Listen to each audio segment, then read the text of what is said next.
সহসভাপতি ও আমাদের সুপ্রিম কোর্টের আইনজীবী অ্যাডভোকেট ডিএল চৌধুরী এবং উপস্থিত আছেন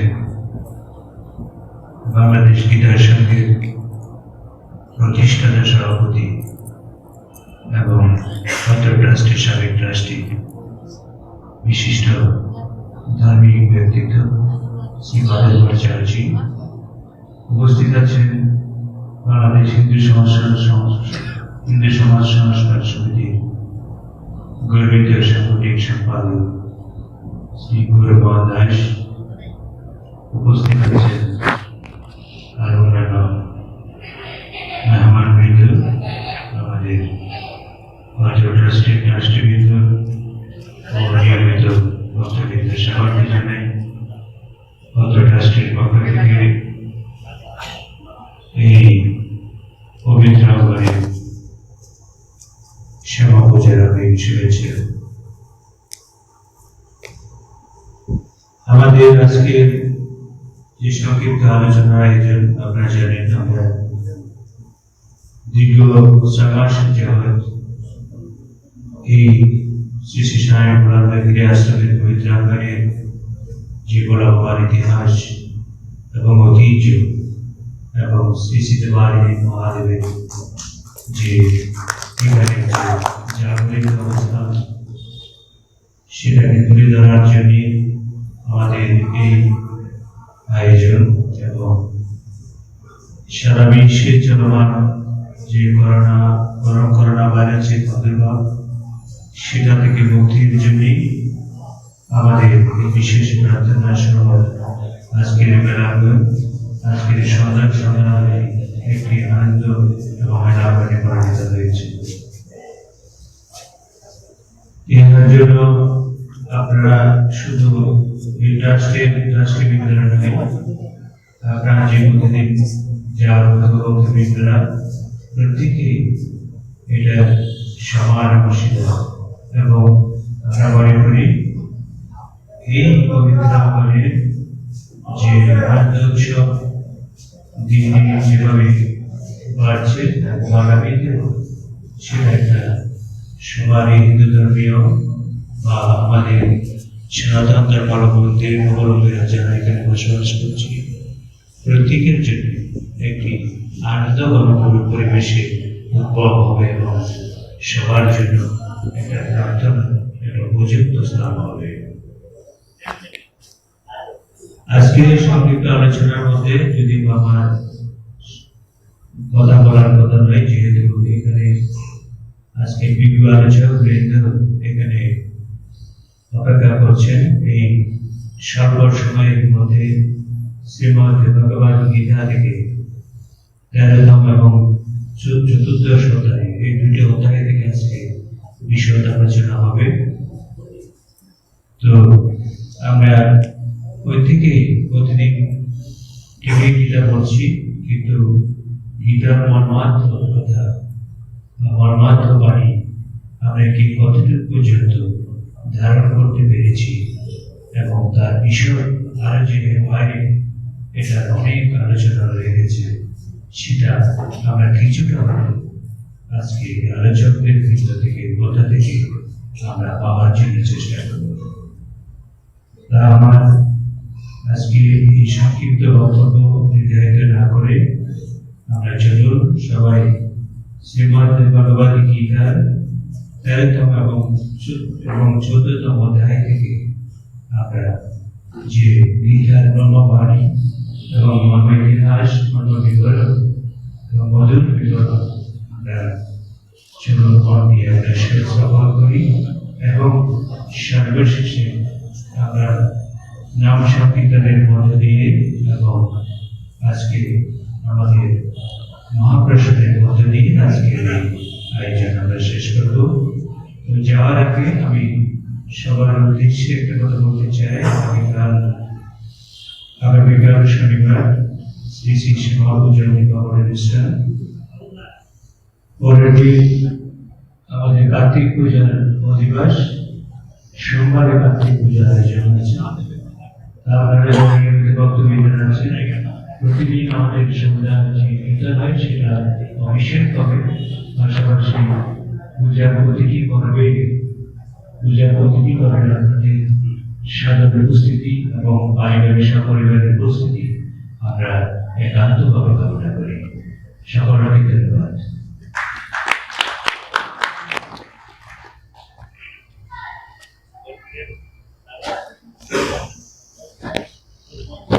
মন্ডলী, সম্মানিত সাধারণ সম্পাদক মূল্যবান বক্তব্য রেখেছেন। উপস্থিত সুধী মন্ডলী,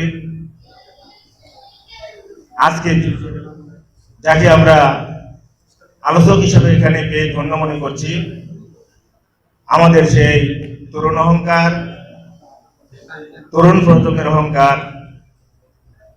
যিনি বিভিন্ন জাতীয় পত্রিকায় সনাতন ধর্ম সম্পর্কে লেখালেখি করেন। সে তার এই লেখায় আমরা অনুপ্রাণিত হই, আমরা সনাতন ধর্ম সম্পর্কে অনেক কিছু বুঝতে পারছি, জানতে পারছি। আমাদের সেই মহান ব্যক্তি শ্রী শ্রী বাংলাদেশ জাতীয় সমাজ সংস্কার সমিতির সম্মানিত সাংগঠনিক সম্পাদক শ্রী গৌরমোহন দাসকে আমাদের এই সনাতন ধর্ম সম্পর্কে কিছু বলার জন্য আমি বিনীতভাবে অনুরোধ করছি।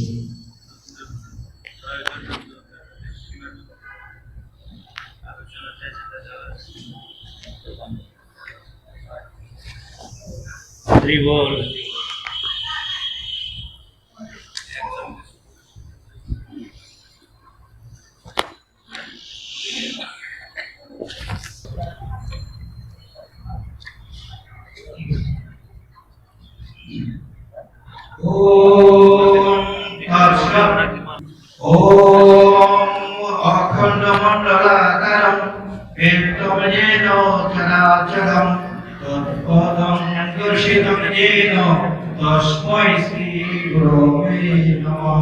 ওম মোক্ষং করতি বাচনম অঙ্কুরলম্বয়তি গিরিম যতি পাতমহং বন্দে পরমানন্দ মাধবম। আজকের এই অনুষ্ঠানে সম্মানিত সভাপতি অ্যাডভোকেট শ্রী ডিএল চৌধুরী, শ্রী শ্রী ভোলানন্দগিরি আশ্রম ট্রাস্টের সম্মানিত সম্পাদক শ্রী রঘুপতি সেন সহ আপনারা এখানে যারা উপস্থিত হয়েছেন, মাতৃমণ্ডলী, পিতৃমণ্ডলী, সকলের প্রতি আমি প্রণাম জানিয়ে আমি আমার এই নির্ধারিত কথা শুরু করছি। আমি কোনো ভূমিকায় যাচ্ছি না, যদি আমাকে এই ভূমিকায় যেতে হয় তাহলে আমার আলোচনার সময় পাচ্ছি না। সেই জন্য আপনারা আমাকে এই প্রথমেই আমার এইটুকু দৃষ্টতার জন্য ক্ষমা সুন্দর দেশে এই প্রতিষ্ঠান আছে। আমরা নির্ধারিতভাবে এখানে আমি এর আগে অনুষ্ঠানে ছিলাম। এই সুন্দর অনুষ্ঠানকে আসলে আমি আমার দৃষ্টতা দিয়ে আপনাদেরকে কিছু বোঝাবো এই সামর্থ্যটা আমার নেই। শুধু আপনাদের আশীর্বাদের চেয়ে আমি আমার কথাগুলিকে আপনাদের সাথে শেয়ার করছি। ইতিমধ্যে আমাদের শ্রীমদ ভগবত গীতার মূলত তিনটি শ্লোক, প্রথম শ্লোক ছয় অধ্যায় নিয়ে, পরের অধ্যায় নিয়ে, আবার এইভাবে 18টি অধ্যায় আমরা সবাই জানি। প্রথম শ্লোক শেষ করেছেন আপনারা, দ্বিতীয় শ্লোকও শেষ হয়ে গেছে। প্রথম শ্লোকের নাম কর্ম শ্লোক, দ্বিতীয় শ্লোকের নাম ভক্তি শ্লোক। আর এখন আমরা আজ এই 13 অধ্যায় থেকে 18 অধ্যায় পর্যন্ত আমরা শুরু করব। এই যে আজকে যেটা শুরু হয়েছে সেটা হচ্ছে জ্ঞান শ্লোক। কর্ম, ভক্তি, জ্ঞান। কর্ম সম্পর্কে আমাদের সবারই ধারণা আছে যে কাজ, একটি কাজ, কি কাজ? ঈশ্বরের কাজ। আর ভক্তি, আমরা কেন ভক্তি করব? ভক্তি করলে গীতায় ভগবান বলছেন যে ভক্তি করলে ভগবান জ্ঞান দান করে থাকে, ভগবান দিয়ে থাকে। দশম অধ্যায়ে তেসম সযত যোগদান ভজতাম নিকে ভগবান দধামি বুদ্ধি জীবন তমতাম। এই যে এখানে যে কথাটা বলছে মানে বুদ্ধি দিয়ে থাকে। আর আমরা এই শুরু করছি মূলত জ্ঞান, এখানে আজকে থেকে জ্ঞান থেকে শুরু করছি। তো জ্ঞানের বিষয়টি কিন্তু আসলে আমি প্রথমে এইভাবে বলতে চাই যে জ্ঞান জিনিসটি কিন্তু আসলে দেখা যায় না। কাজ করলে কিছু জিনিস দেখা যায়, কিন্তু জ্ঞানটাকে দেখা যায় না। কেমন? বাইরে আমরা যদি গুলিকে একজনের সুনামের কথা বলি, সুনামটাকে বলতে গেলে তার আসলে কার বসে কথা বলতে হবে। কিন্তু যেমন বাতাসকে কিন্তু দেখা যায় না, অনুভব করতে হয়। ঠিক এই জ্ঞানও হচ্ছে কিন্তু সেরকম। তো এই জ্ঞান সম্পর্কে আমরা আজ এই ত্রয়োদশ অধ্যায় ক্ষেত্র বিভাজন এই অধ্যায়ে আমরা আলোচনায় প্রবেশ করার পূর্বে আপনাদের সাথে কিছু গল্প শুরু করছি। এই প্রাসঙ্গিক এক রাজার 4 রানী, নাম অবহেলী, পরামর্শ, আরেকজনের নাম সুন্দরী, আরেকজনের নাম ভূমি। 4টা নাম মনে রাখার একটু খেয়াল রাখবেন। তো এই মানে মহারাজা আসলে ঘুরতে ঘুরতে এক তীর্থস্থানে গেছে। সেখানে গিয়ে একজন ঋষিকে পেয়েছে। ঋষি তার যে সুন্দরী, তার ছোট বউয়ের নাম হচ্ছে সুন্দরী, এই সুন্দরীকে নিয়ে ঘুরতে আসলে সবসময় সুন্দরীর সাথে থাকে, আর অবহেলিত অবহেলার মধ্যে পড়ে থাকে, অন্যদের তেমন আর কোনো মূল্যায়ন নেই। তখন এই রাজাকে পেয়ে এই ঋষি যেটি পেয়েছেন উনি বলছেন যে আপনি যা করছেন, ঋষিরা তো সব কিছু জানেন, বুঝতে পারলেন, বলছে আপনি যা করছেন তাকে আপনার আসলে এই পারমার্থিক কল্যাণ হবে, আপনার তো কোনো কাজে লাগবে? বলছে কেন লাগবে না, সবই লাগবে। বলছে তাহলে আপনি আপনার স্ত্রীদেরকে জিজ্ঞাসা করে দেখুন। প্রথমেই সুন্দরী তার সাথে ছিল, সুন্দরীকে জিজ্ঞাসা করতে, আমি কিন্তু খুব শর্টে খুব কম কথা শেষ করার চেষ্টা করবো। সুন্দরীকে জিজ্ঞাসা করছে, সুন্দরীকে বলছে যে আচ্ছা তুমি কি আমার এই সাথে মৃত্যুর পর বা আমার সবসময় কি তোমার সাথে থাকবে না? বলছে না, কেন আমি সাথে থাকবো? তোমার যখন আমার প্রয়োজন হয়ে যাবে আমি অন্য আরেকজনের সাথে চলে যাবো, তুমি যখন থাকবে না। এইভাবে ভূমিকে জিজ্ঞাসা করছে, ভূমিও একই কথা বলছে। আর পরামর্শ বলছে যে আমার তো কোনো দাবি নেই, আমার তো যখন কখন প্রয়োজন করবে তোমার কোনো এই নাই, আমি অবহেলি করছি। যখন অবহেলিকে জিজ্ঞাসা করছে তখন অবহেলি বলছে হ্যাঁ আমি সবসময় তোমার সাথেই থাকবো, আমি কখনো তোমাকে ছেড়ে যাব না। রাজা উপলব্ধি হলো যে কি বিষয়, সবাইকে আমি যাদেরকে মনে করেছিলাম তারা আমার সাথে যাবে, কিন্তু তার সাথে নেই গিয়ে আমি যাকে অবহেলা করে চাইবি সে অবহেলে আমার সাথে যাবে, ব্যাপারটা কি? তখন অবহেলি বলছে যে আমাদের এই বিষয়গুলিকে সুন্দরী মানে টাকা, আমি সংক্ষেপে বলি সুন্দরী হচ্ছে টাকা। তো টাকাটা কি? টাকা তো যখন খুশি যার সঙ্গে চলে যায়। ভূমি হচ্ছে ধন সম্পদ। ধন সম্পদ আসলে আমরা যতক্ষণ পর্যন্ত আমাদের আকাঙ্ক্ষা মনের মধ্যে থাকে তো তখন পর্যন্ত ধন সম্পদ আমরা ভোগ করি, কিন্তু একসময় হয়তো আমার এই সম্পদ থাকবে না, থাকে না। আর পরামর্শ নিষ্ক্রিয়, যখন কাজে লাগবে পড়ার পরে কখনো পরামর্শ কাজে লাগবেই না, স্বাভাবিকভাবে তার কাজ নেই। ভূমির এই অবহেলি বলছে মরার পর থাকবে। এই অবহেলিটা হচ্ছে আমাদের দেহের যে আত্মা, পরমাত্মাই আমাদের সাথে সবসময় থাকবে। মনে এখন আমি যদি মারা যাই, পরের জন্য আবার যদি আমি জন্মগ্রহণ করতে চাই, আত্মা কিন্তু আমার সাথে আসবে। তো আজ আমরা এখানে যে কথাগুলি বলছি বা বলতে যাচ্ছি সেই বিষয়টা নিয়ে এখানে বলছি যে আমাদের প্রথমেই এই অধ্যায়ের শুরুতে অর্জুন বলছে 6টি বিষয়ের জন্য অর্জুন প্রশ্ন করেছে। আমি শ্লোক হিসাবে কিন্তু আসলে আপনাদের সাথে বলার বলে কোনো অবকাশ নাই, তাই তো? সেখানে প্রথমেই অর্জুন জিজ্ঞাসা করছে যে প্রকৃতি কি, পুরুষ কি, ক্ষেত্র কি, ক্ষেত্রজ্ঞ কি, আর হচ্ছে যে জ্ঞান এবং জ্ঞেয় কি। 6টি বিষয় নিয়ে এই পুরো অধ্যায়। আমি যে কথাটি আপনাদের সাথে শুরু করেছিলাম যে এই ভক্তি যুগ থেকে ভক্তি যুগ করলে কি হয়, আমাদের জ্ঞান হয়। এই জ্ঞানের স্বরূপে কিন্তু আমরা এসে উপস্থিত হয়েছি। এই জ্ঞানের কথাগুলি যে আসলে বোঝার জন্য আমাদের প্রকৃতি, পুরুষ, জ্ঞান, জ্ঞেয় আর হচ্ছে যে ক্ষেত্র। ভগবান উত্তর দিয়েছেন প্রথমে যে সিরিয়ালের মধ্যে প্রশ্ন করেছে অর্জুন, সেই সিরিয়ালের না দিয়ে তার আগে তো আরেকটু কথা বলে নিতে চাই। যে প্রশ্নে অর্জুন প্রশ্ন করেছে, প্রথম প্রশ্ন গীতায় যদি 700 শ্লোক হয়ে থাকে, অনেক গীতায় দেখবেন বহুল প্রচলিত আমাদের জগদীশ্বর কৃষ্ণের গীতাতে কিন্তু এই শ্লোকটিকে নাম্বার দেওয়া হয়নি। 700 শ্লোকের মধ্যে এই শ্লোকটাকে অনেকে কাউন্ট করেছে আবার অনেকে করেনি। আমাদের এইটা কিন্তু শ্বাসকষ্ট। তো এখানে ভগবান উত্তর দিয়েছে প্রথম 3 প্রশ্নকে ক্ষেত্র এবং ক্ষেত্রজ্ঞ প্রকৃতির বিষয় কিন্তু প্রথমে বলেনি। ক্ষেত্রটা কি? ক্ষেত্রটা হচ্ছে আমাদের এই দেহ,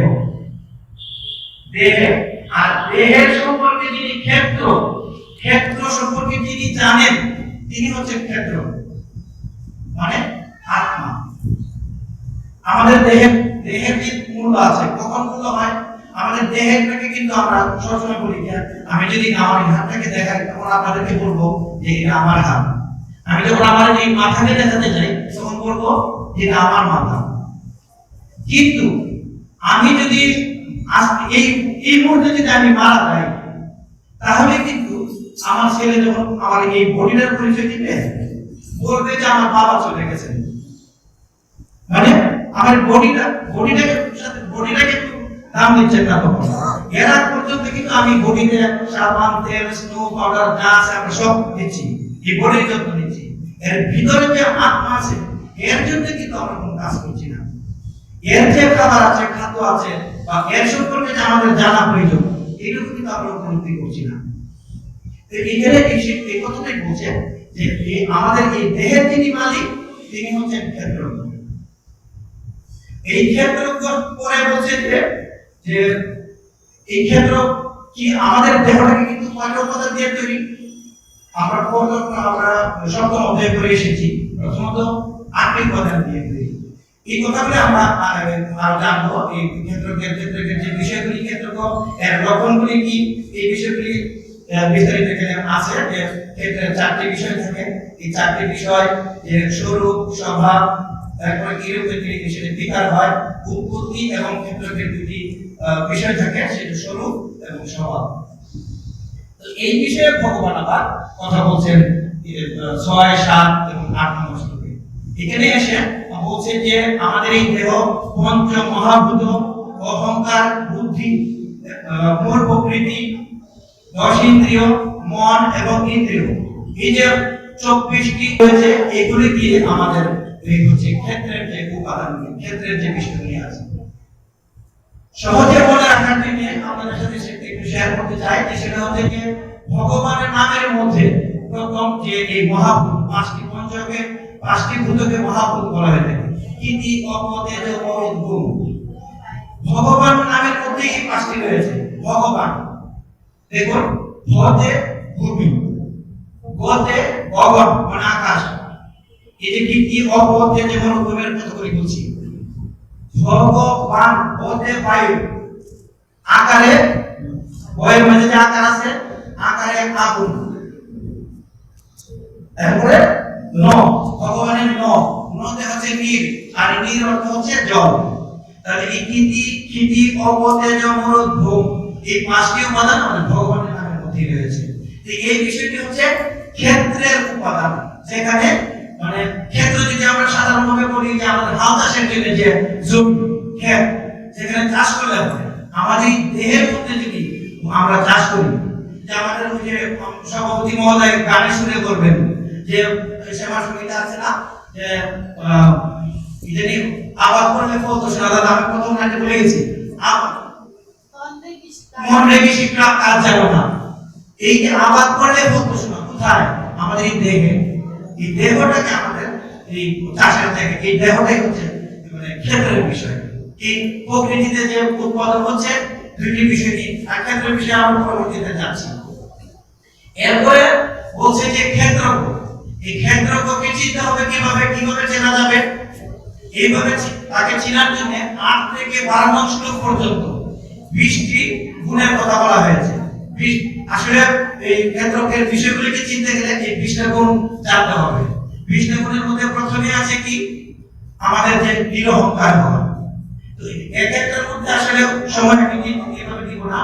অহমিকা, দম্ভহীনতা, অহিংসা, ক্ষমা, কায়মনোবাক্যের যে সরলতা, সেই এরকম আপনারা দেখবেন যে 8 থেকে 20 নং শ্লোকে 20টি গুণাবলীর কথা বলা হয়েছে।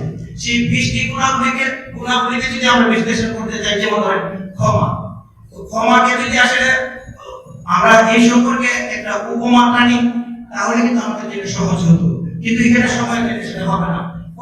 এই মানে সহিষ্ণুতা আমাদের ছোট করে যদি একটু বলছি যে হিরণ্যকশিপুর ছেলে ছিল প্রহ্লাদ। প্রহ্লাদকে যে যত প্রকার অত্যাচার করেছে, সে কি ভগবানের নাম থেকে সরেছে?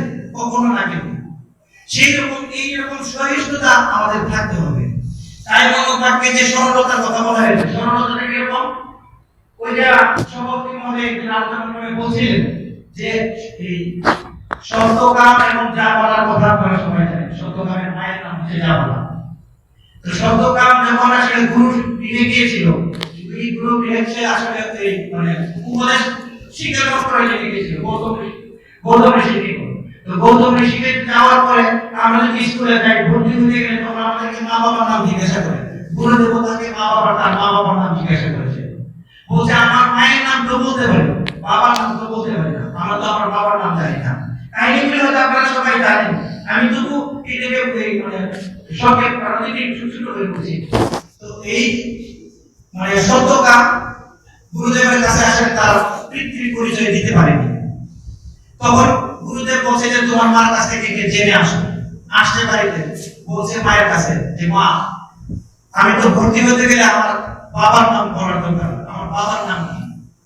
বললো যে বাবা, আমি তো নিতান্তই গরিব মানুষ, আমি তো আসলে কিছুই এই মানে 10 বাড়িতে মানে কত বাড়িতে যে আমি কাজ করতেছি, আর তার সাথে যে আমার কি হয়েছে, কখন আমার যে সন্তান হয়েছে, আমি কিন্তু তা জানি না। এই কথা শুনে তার বাবার নাম বলতে পারলো না। এই সেম কথাটা কি আবার গুরুদেবকে বলছে, আমার মা তো বলছে যে আমার বাবার নাম তিনি জানেন না, আমাদের দারিদ্রতার কারণে মা কখন তার সাথে কি করেছে মা বলতে পারেন না। তখন গুরুদেব দেখলেন এই ছেলের মধ্যে এত সরলতা, তার মায়ের মধ্যে এত সরলতা, এই সরলতার জন্য কিন্তু গুরুদেব তাকে এই তার শিক্ষার জন্য দিয়েছিল। প্রসঙ্গটাকে আমি শুধু সামারাইজ করতেছি। এইভাবে 20টি গুণের কথা এখানে বলা হয়েছে। আর গুরু সেবার কথা তো আপনারা সকলেই জানেন, এখানে গুরু সেবার কথা বলা হয়। গুরু সেবা ছোটবেলায় আমরা করেছিলাম ধর্ম হয়ে, এই যে আরুণীর একটা গল্প করেছিলেন। আরুণী যখন আসলে গুরু যখন বলছিলেন যে আমার জমিটা তোমরা দেখে আসো, তখন আরুণী যখন জমি দেখে গেল, তখন গিয়ে দেখে যে আসলে জমির আইল ভেঙে জল চলে যাচ্ছে। তখন সে মাটি দেওয়ার মতো জ্ঞান নাই বা মাটি দিতে পারছে না, তখন নিজে শুয়ে পড়েছে। তখন গুরুদেব বারবার দেখতেছে যে আসলে সে তো আসতেছে না, ভালো নাকি? তখন গুরুদেব নিজে গিয়ে যখন দেখছে যে আসলে সে তো আইলে শুয়ে আছে, বলে যে তোমার কি অবস্থা কেন? বলে আমি তো গুরুদেব বেচার কোনো উপায় পাচ্ছিলাম না। এই যে বিভিন্ন উপায়ে গুরুর সেবা, যে গুরুর নির্দেশকে মান্য করা, এগুলো করলে আমাদের কি হবে? এই ক্ষেত্র জ্ঞান হবে, আমাদের ক্ষেত্রকে আমরা জানতে পারবো। এরপর আর আমি ভিতরের দিকে যাচ্ছি না।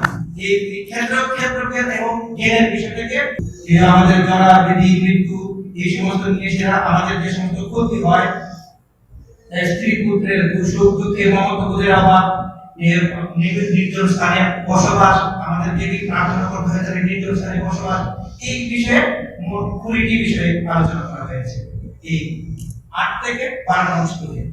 এরপরে বলছে যে ক্ষেত্র, আমরা যদি বুঝে থাকি তাহলে ক্ষেত্র আর ক্ষেত্রজ্ঞ, তাহলে এরপরে বলছে যে জ্ঞেয়।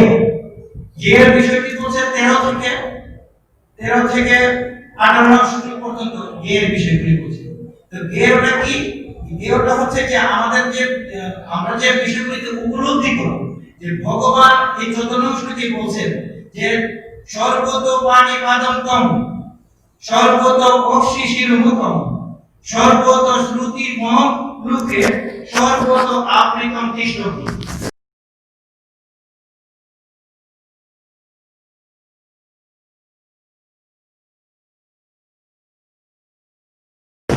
এর মধ্যে যে শব্দ থাকে, আগুনটা থাকে, এই আগুনটা হচ্ছে কিন্তু যদি একটু বাড়িয়ে দেওয়া হয় তাহলে চিমনি কি হয়ে যায়, চিমনিটা কালো হয়ে যায়, তখন কিন্তু প্রকৃত আলোটা আমরা পাই না। সাদা যে চিমনি, সাদা চিমনিটা হচ্ছে শক্ত, আর যখনই সেটা কালো হয়ে যায় প্রকৃত আলো পাচ্ছি না, আলো দিকে যেতে পারি না, এই আলোটা হচ্ছে রজগুণ। সরি তমগুণ, কালারটা হচ্ছে তমগুণ। আর বিভিন্ন বাল্ব, এই যে এখানে বাল্বটা দেখতে পাচ্ছেন, এটা কিন্তু প্রকৃত একটা আবরণ দেওয়া আছে। এই যে লালের মধ্যে একটা আবরণ দেওয়া আছে। আমরা যদি চিমনিটাকে যদি কোনো রকমের আবরণ দেই, তাহলে কিন্তু আমার আলোটা কেমন আসবে? লাল আসবে। এই যে লাল যে আবরণটাকে আমরা দিলাম, সেটা হচ্ছে রজগুণ। আর এই শক্ত চিমনি রজগুণ হচ্ছে এই লাল আবরণ আমরা যেটা বাতি দিব। আর যদি কালো গুণটাকে তমগুণ করি, তাহলে এই তিন গুণের প্রভাবে, এই তিন গুণকে জড়িয়ে আমরা কিন্তু মূল আলোটাকে ধরতে পারছি না। মূল আলোর দিকে যেতে হবে। যখন শব্দগুণ প্রবল থাকে, তখন এই দুইটা গুণ রজ এবং তম নিচে পড়ে যায়, একটু কম ভারী হয়। আমাদের দেহের কথা বলছি। তখন শব্দগুণের প্রভাবে আমার কি হয়? দেহের মধ্যে আমার আচরণের মধ্যে সাধুভাব থাকবে, শৃঙ্খলা থাকবে না। এটা হচ্ছে এখানে কি অধ্যায় আলোচনার মধ্যে কিন্তু সব এখানে আছে। তো এই আচরণের আমার শব্দগুণের আচরণ হবে সাধুভাব। আর যখন আমার রজগুণটা প্রবল হয়ে যায়, আমার দেহের মধ্যে যখন আমার রজগুণ হয়ে যায় বেশি, তখন আমার মধ্যে ক্রোধ চলে আসবে, অন্যের প্রতি হিংসা চলে আসবে, রাগ, দ্বেষ, এরকম একটা উশৃঙ্খলতা আসবে। এই রজগুণের প্রভাবটা যদি আমরা উদাহরণ দিতে চাই, যে বংশের যে স্বভাব চরিত্র, বংশের যে জানা, সেটা হচ্ছে রজগুণের প্রভাবের ফলে। আর যদি এই বললাম, তখন রজগুণ যখন প্রবল হয়ে যায়, তখন কিন্তু সত্ত্বগুণ আর তমগুণটাকে কমে যায়। যখন আমার তমগুণ বড় হয়ে যায়, তখন সত্ত্বগুণ রজগুণ কমে যায়। তমগুণে কি হয়ে যায়? অলসতা, এবং সে খায় দায় এছাড়া কোনো কাজ নাই। এইরকম চরিত্র কাজ কুম্ভকর্ণের। 6 মাস খায়, 6 মাস ঘুমায়। এই হচ্ছে সত্য, তম, রজ, এই তিন গুণের যে তিন চরিত্র। তো এই সত্য, রজ, তম গুণকে আমরা জানলে কি হবে? জানলে যে কথাটাকে বলছি, যে আমাদের যদি নিজের ভাবটাকে যদি আমরা সেরকম রাখতে পারি, তিনটা বিষয়কে যদি আমরা কন্ট্রোলে রাখতে পারি, তাহলে আমাদের যে এই ভগবান বলছে যে গুণের অতীত হতে হবে। গুণের অতীত হওয়ার জন্য বলা হয়েছে। গুণের অতীতটা কি? ওই যে আলোর স্পর্শে যেতে হবে। গুণাতীতকে ভগবান, আলোর কাছে যেতে হবে, ভগবানের কাছে যেতে হবে। গুণাতীত বলেই সেটা সম্ভব। আগুনটাকে চিমনিটাকে ভেঙে এই সত্য, রজ, তম গুণ যেগুলির আছে, সেকে দূরে সরিয়ে মানে দমিত করে আমাদেরকে এই আলোর কাছে যেতে হবে, ভগবানের কাছে যেতে হবে। তাহলে ভগবানের কাছে গেলে আমার কি হবে? ভগবানের কাছে গেলে আমার পুনর্জন্ম হবে না। আর এছাড়া যে যত গুণ নিয়ে মারা যায়, সত্য গুণ নিয়ে যদি মারা যায়, তাহলে আমার ঊর্ধ্বলোকে স্থান হবে। কিন্তু যখন আমার এই ঊর্ধ্বলোকে আমার পুণ্যগুণ শেষ হয়ে যাবে, আমাকে আবার এই পৃথিবীতে ফিরে আসতে হবে। স্বর্গে গেলে স্বর্গে থেকে কিন্তু আমাকে আবার এই পৃথিবীতে চলে আসতে হবে। এরপরে রজগুণে যখন যাবে, রজগুণে যখন আমাদের কি হয়, তখন রজগুণ তো আমাদের এই মানে খারাপ। রজগুণের জন্য আমাদের অসুরজনিত জন্ম হয়, এরকম জন্ম আমরা চাই না। আর তমগুণে একদম পশুর জন্ম হয়ে থাকে। এই কারণে আমাদেরকে গুণাতীতের সংস্পর্শে যেতে হবে, আমাদের জন্য পুনর্জন্ম না হয়। এইভাবে আমি আমার এই আলোচনাটি আপনাদের সাথে উপস্থাপন করলাম।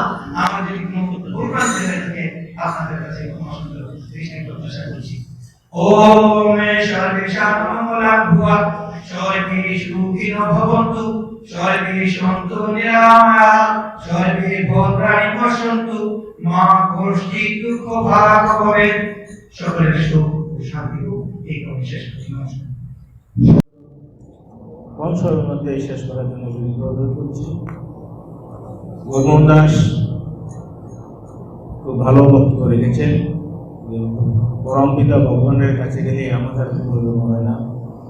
পরবর্তী আলোচনায় ভগবান কোথায় থাকেন, কোথায় গেলে ভগবানকে পাবো, আমার মনে হয় পরবর্তী যদি কোনো সময় সুযোগ থাকে, তার কাছ থেকে আমরা এই বিষয়টি জানতে পারবো। উপস্থিত সুধীমণ্ডলী, এখন বক্তব্য রাখবেন শ্রী শ্রী গীতার সঙ্গে প্রতিষ্ঠাতা সভাপতি এবং শ্রী শ্রী স্বামী ভোলানন্দ সাদের সম্মানিত রাষ্ট্রী, আমাদের সকলের গুরুজন শ্রী বাদল ভট্টাচার্য। শ্রী বাদল ভট্টাচার্য মহাশয়কে কিছু বলার জন্য ওম তৎসৎ। ওম নমো ভগবতে বাসুদেবায়। আমার প্রণাম জানাই সবাই সম্মানগুলি বলেছে প্রণাম জানাই দেবালয়ে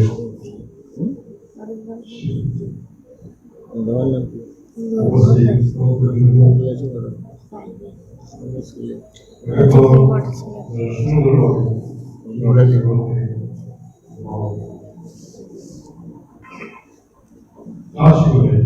স্পর্শ করে দেওয়ালয় গুরুমন্ত্র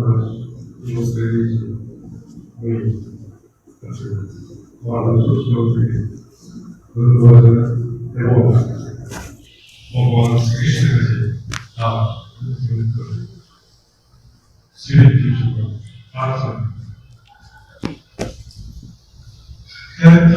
ক্ষেত্র বিভাগ গুরুমোহন ক্ষেত্রের উপাদান বুঝছেন ক্ষেত্র ক্ষেত্র একটা শব্দ সেটা হচ্ছে আমাদের দিদি বসে আছে দেশে যিনি বসে আছেন সে হচ্ছে ক্ষেত্র।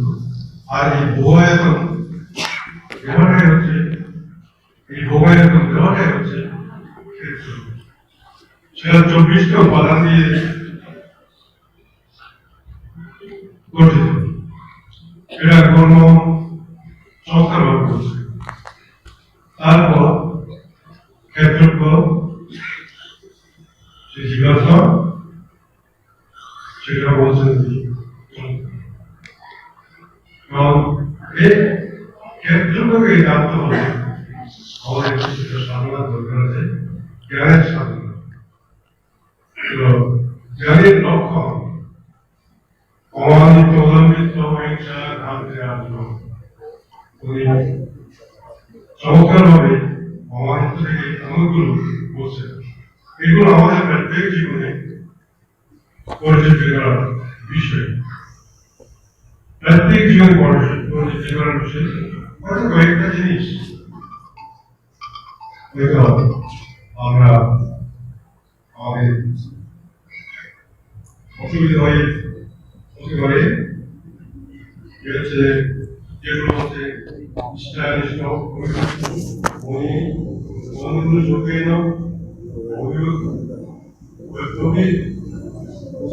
ভক্তি এই সমস্ত জিনিসগুলো ছাড়া আর প্রথম থেকে ধৈর্য, ক্রান্তি আর জনসরলতা আমাদের জীবন যেমন করবে তেমন আমাদের পড়াশোনা করা উচিত, পড়াশোনা না করে সংস্কার করা উচিত। তো তুমি এগুলো ওম নমো বাসুদেবায়। আজকের যে বিশেষ বক্তা, বিশেষ আয়োজক